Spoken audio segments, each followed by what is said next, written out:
তার উপরে এসে পড়েছে অ্যান্ড সে ওইখানেই সেন্সলেস হয়ে যায়। পরে যখন তাকে রেস্কিউ করা হয় তখন দেখা যায় যে ওয়াশরুমের ফ্লোরে পড়ে আছে এবং তার উপরে টয়লেট পেপার দিয়ে পেঁচানো। সো এরপরে স্কুলের সবাই কাইন্ড অফ ঘাবড়ে যায় এবং সবাই এটা নিয়ে কথা বলতে থাকে। অ্যান্ড সুইচি তখনই ওই ছেলেটির কাছে যায় যার সাথে ওয়াশরুমের এই ছেলেটির ঝগড়া ছিল।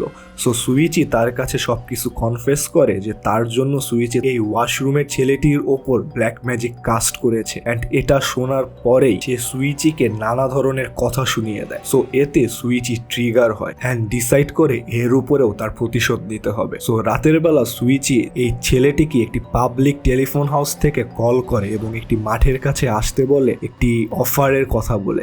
বাট এই ছেলেটি বুঝতে পারে যে টেলিফোনের অন্য জায়গায় সুইচি ছিল, বাট স্টিল সে সেখানে আসে। বাট এবার সুইচি একটা ডিফারেন্ট প্ল্যান করে। সে এবার কোনো ভুডু ডল বা অন্য কিছু ব্ল্যাক ম্যাজিক ক্রিয়েট করে না, সে নিজে